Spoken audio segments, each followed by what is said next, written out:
Hi friends, എല്ലാവർക്കും നമസ്കാരം. ഇന്ന് നമ്മൾ പുതിയൊരു ഫിഷിനെ അൺബോക്സ് ചെയ്യുന്ന വീഡിയോ ആണ് കേട്ടോ. സത്യം പറഞ്ഞാൽ ഫിഷിൻ്റെ കൊറിയർ വന്നതിന് ശേഷം പോയി എടുക്കാൻ മറന്നുപോയി, ഒരു ദിവസം വൈകി. ഇത് കുറച്ചൊരു സ്ട്രെസ്ഡ് ആണ്, അത് കുഴപ്പമില്ല. ഒരു പാക്കിങ് അടിപൊളി ആയതുകൊണ്ട് വലിയ കുഴപ്പമില്ലാതെ ഇങ്ങനെ നിൽക്കുന്നുണ്ട്. അപ്പോൾ നമ്മളിത് ഒന്ന് നമ്മൾ വെള്ളമൊക്കെ സെറ്റ് ചെയ്ത് വെച്ചതാണ്.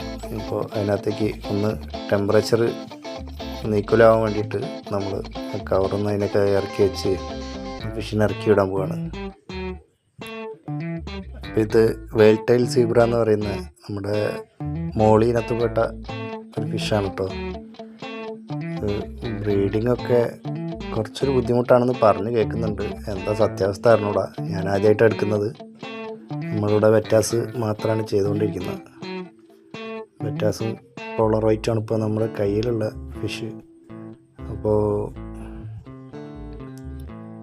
ഇതെന്താ കഥ എന്നറിയില്ല, ഒന്ന് നോക്കട്ടെ. ബ്രീഡിങ് ചെയ്ത് നോക്കാം നമുക്ക്. ഇപ്പോൾ നമ്മൾ ഫിഷിനെ മെല്ലെ വെള്ളത്തിലേക്ക് ഇറക്കി വിടുകയാണ്. ഒരു 15-20 മിനിറ്റോളം നമ്മൾ ടെമ്പറേച്ചർ ഈക്വലാവാൻ വേണ്ടിയിട്ട് നമ്മൾ ഇട്ട് വെച്ചു.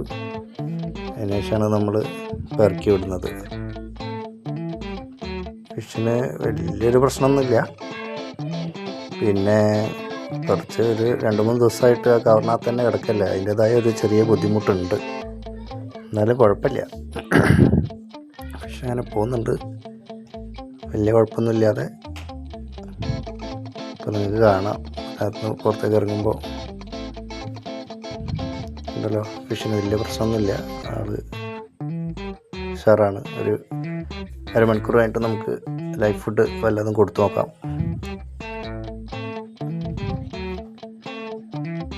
ഇവർ പാക്കിങ് നല്ല രീതിയിൽ ചെയ്തുകൊണ്ടാണ് നമുക്ക് ഇങ്ങനെയെങ്കിലും കണ്ടീഷൻ ചെയ്ത് കിട്ടതായിരിക്കും.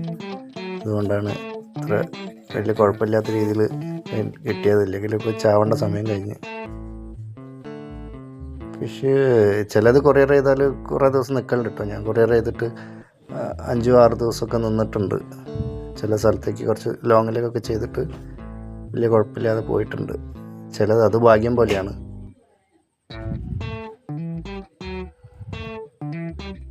ഫിഷിന് വലിയ കുഴപ്പമൊന്നും കാണുന്നില്ല. ഫിഷ് ബ്രീഡായി കുഞ്ഞുങ്ങളായിട്ട് ഞങ്ങൾ കാണിച്ചു തരേ. അടുത്ത